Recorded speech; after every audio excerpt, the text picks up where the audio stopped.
Welcome to a conversation with a community leader, sponsored by Bremerton-Kitsap. I'm Cary Bozeman, and I'm your host, and I'm the former mayor of Bremerton, and I'm a Port of Bremerton commissioner. And my guest today is Tony Ives, right, Tony? Yes, sir. Welcome to a conversation, and you certainly are a community leader. I mean, you're running a big organization. Tony is the executive director of Community Resources? Kitsap Community Kitsap Resources. Community Resources, which I know a little bit about. Weren't you on the board? I was on the board for a very short time, Tony. When I was the mayor, was I a board member as the mayor of Bremerton? I think you were. I think I might have been.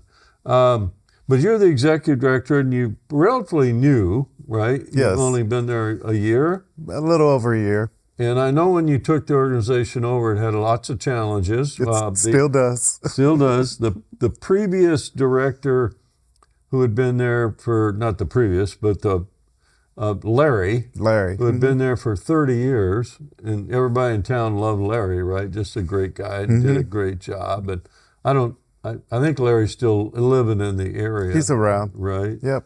So, I mean, and so he did a good job. But KCR is an important organization in Kitsap County. It's important. So, but before we get into that, Tony, let's talk about a little bit about your background. Where are you from? What brought you to Kitsap County? So, I grew up here.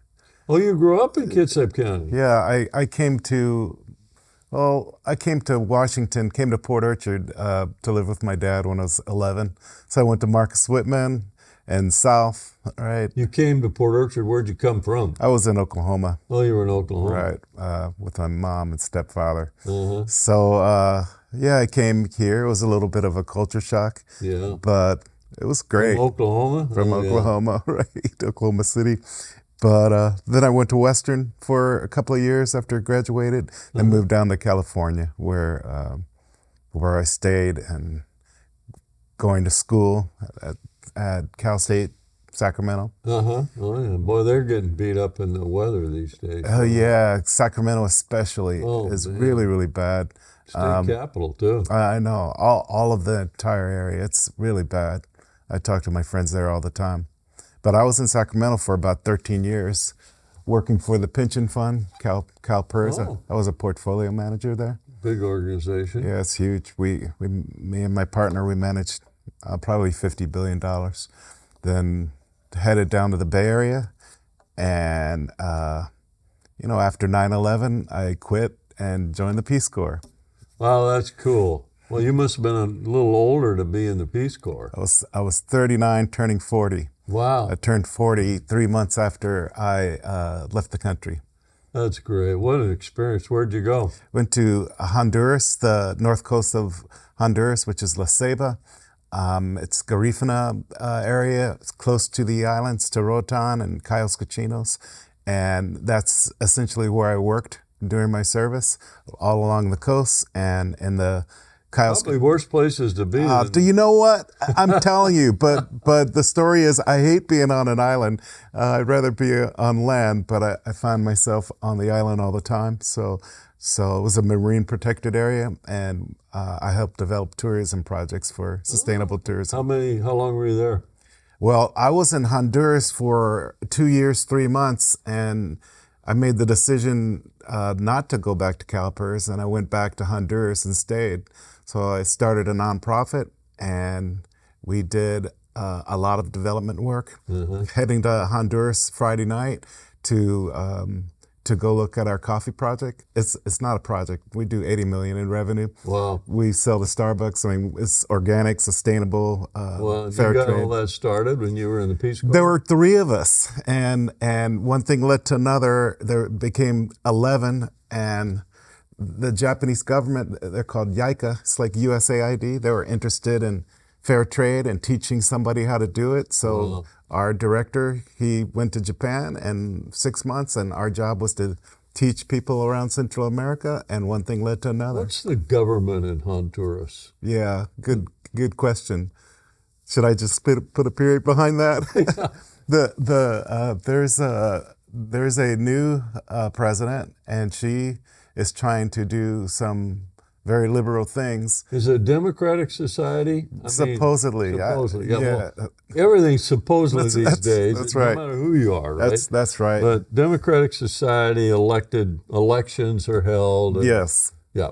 Okay. And you know, it's difficult. Yes. Especially in a developing country. Well, look what just happened in Brazil. You know. Well, we need to get off. It's true. It's true. We can talk about politics, right?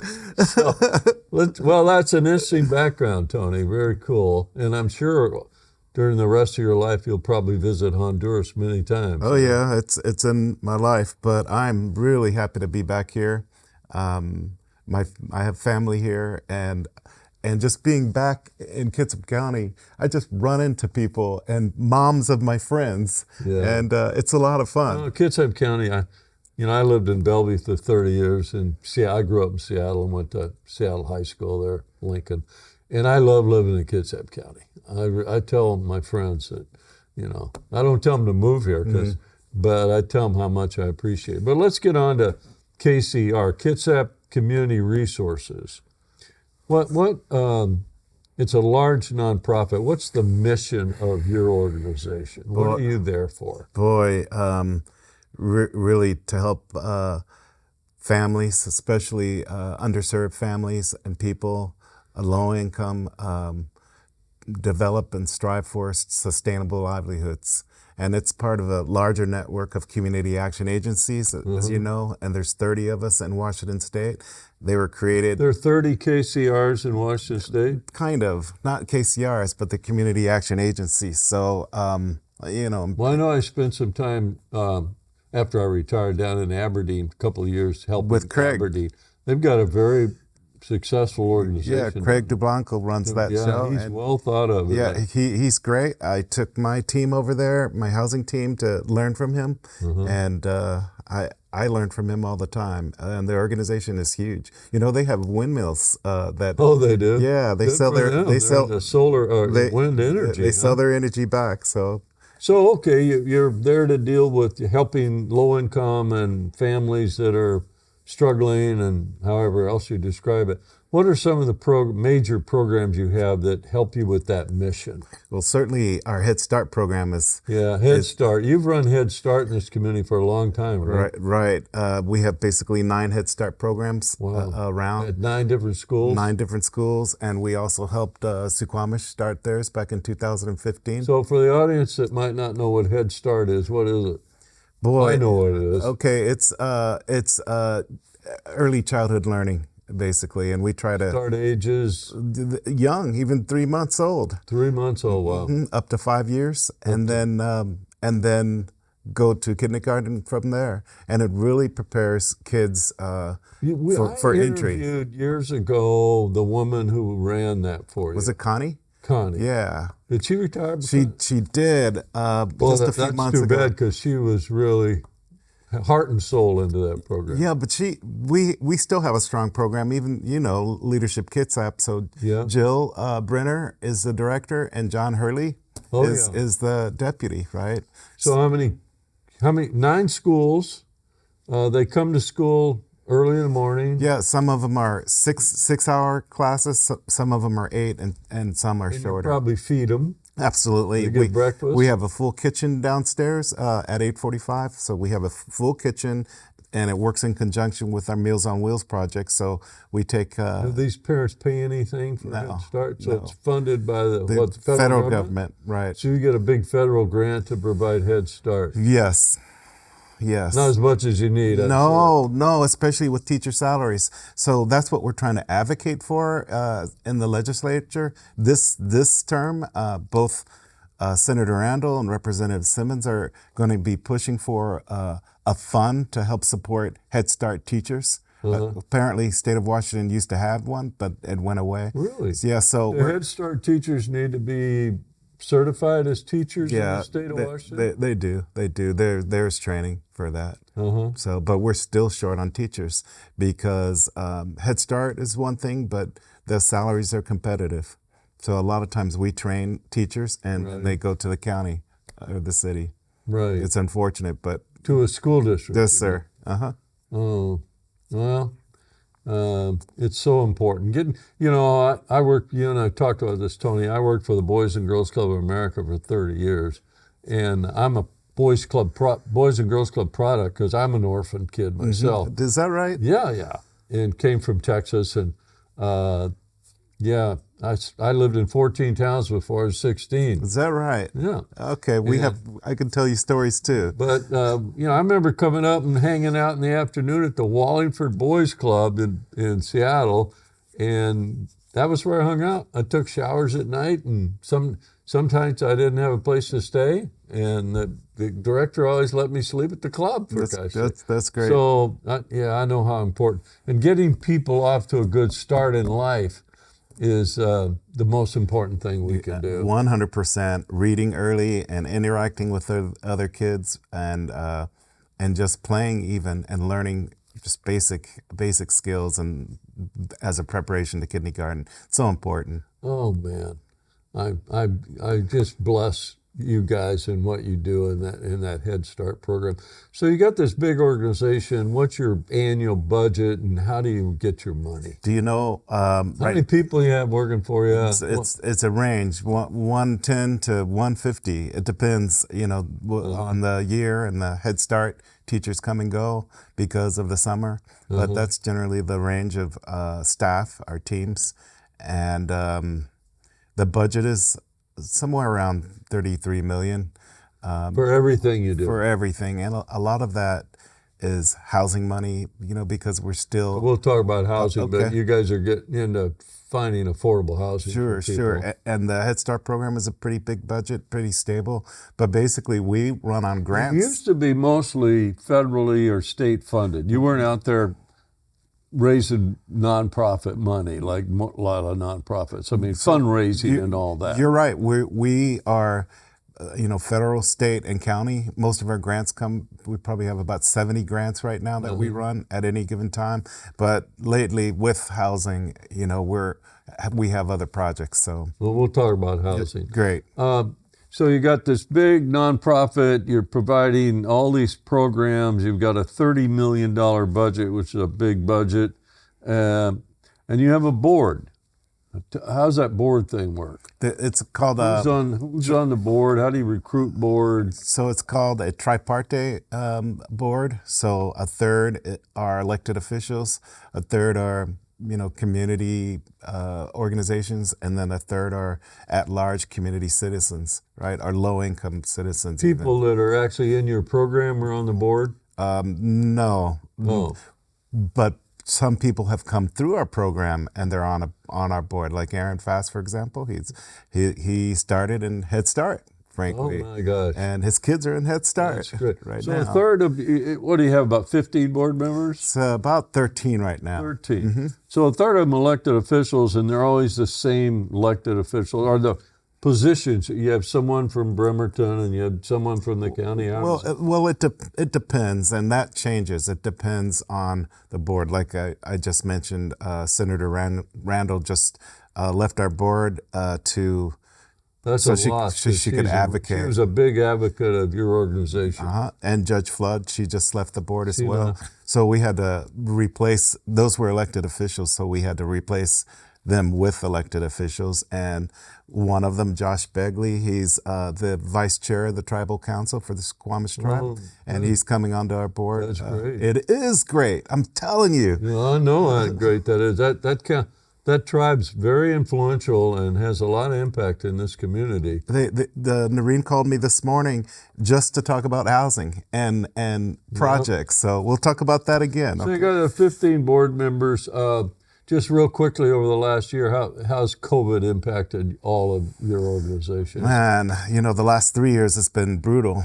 And not just for normal people living day to day, but even how we have to handle money and handle projects. We basically created something out of nothing, and funds flow through us. Do you have anything to do with people getting their vaccinations? No, that's KPHD, public housing. Right. But that being said, KPHD is a very close partner with us. KPHD, who are Kitsap Public Health District. Kitsap Public Health District, yeah. Well, let's talk.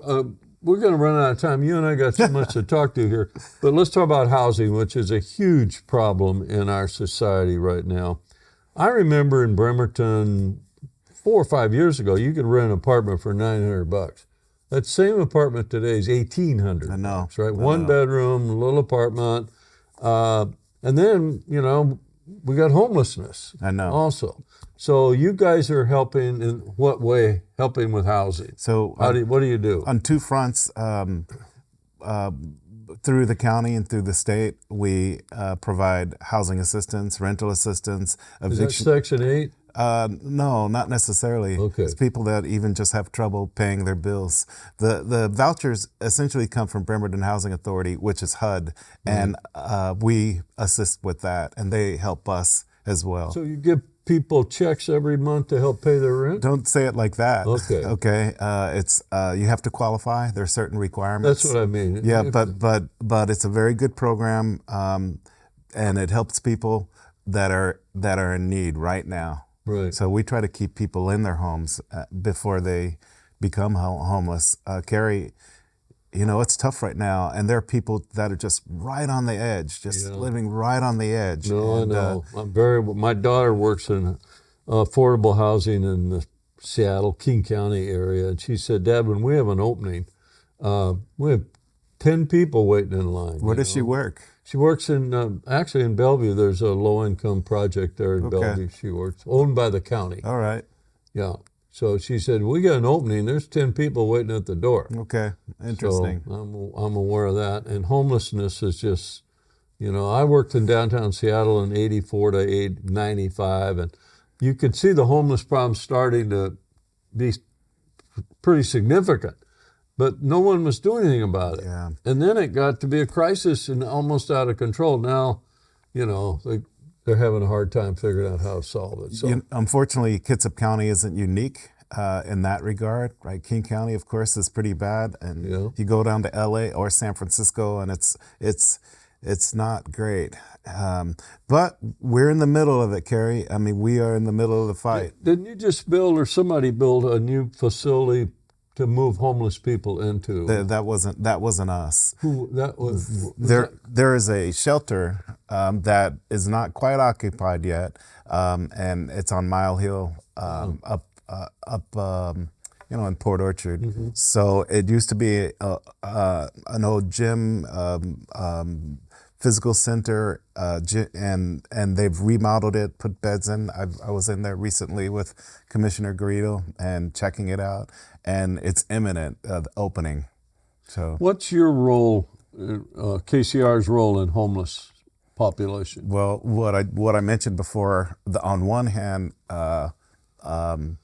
prevention and assistance. On the other hand, we have 36 units currently, and we're in the process of hopefully buying another 36 units. So you have 36 units where you can put homeless people. Well, is that what you're saying? Underserved people, low-income people, homeless, right? The transition for that, permanent supportive housing, like that. And so... Do you work with Bremerton Housing and Kitsap Housing on that project? Yeah. So let me tell you, Bremerton Housing Authority, Jill Stanton, she's one of our tightest partners, and together with Kitsap County and Joe Crane from St. Vincent de Paul, we're trying to create a housing task force. So we had our third meeting about a week ago. There were probably 50 people in attendance, and it was a big issue. No, it is a big issue, but I have to say, everybody's trying to work together in this instead of working in silos. So that's the idea.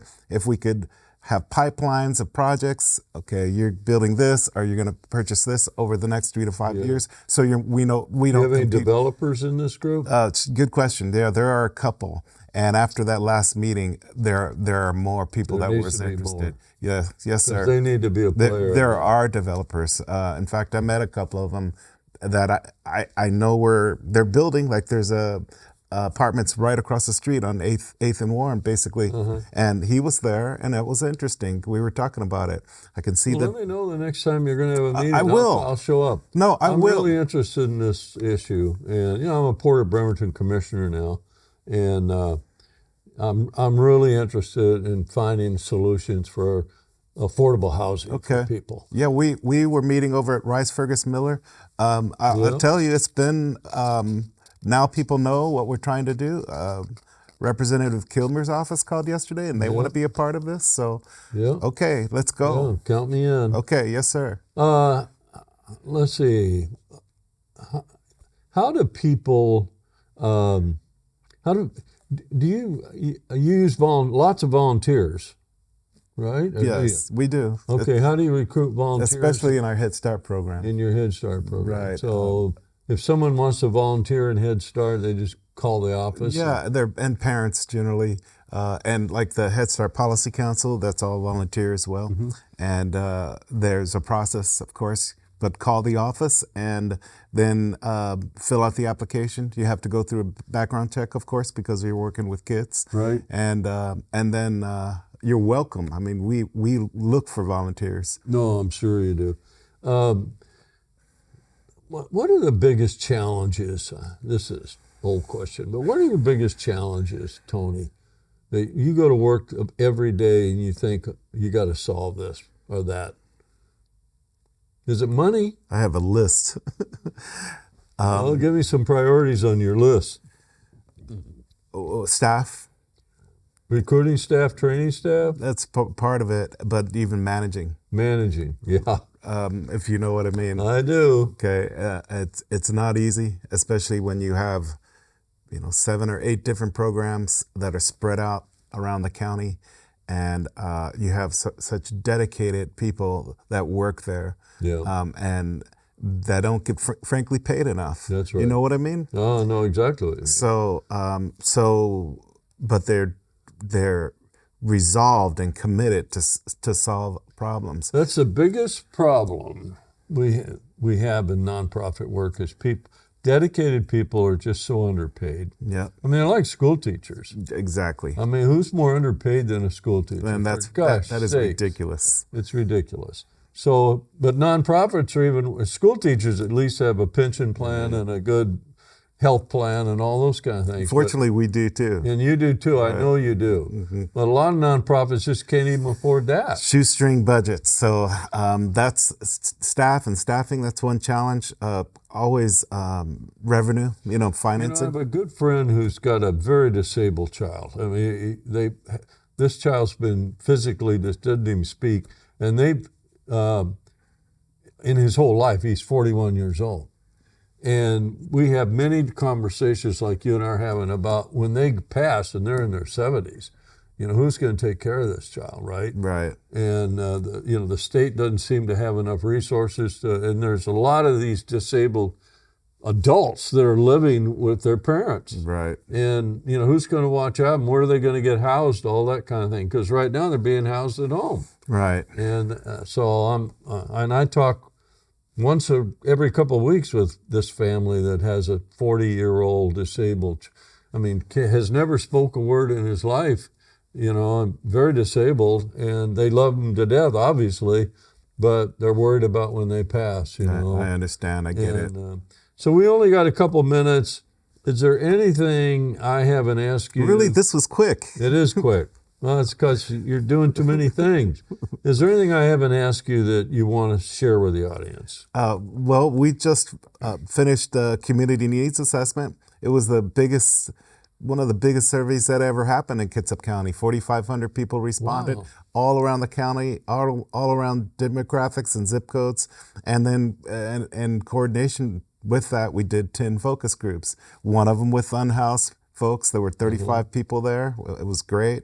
We had, in Spanish. I speak Spanish. Yeah. So habla español. Muy poco. Yeah, claro. Yeah.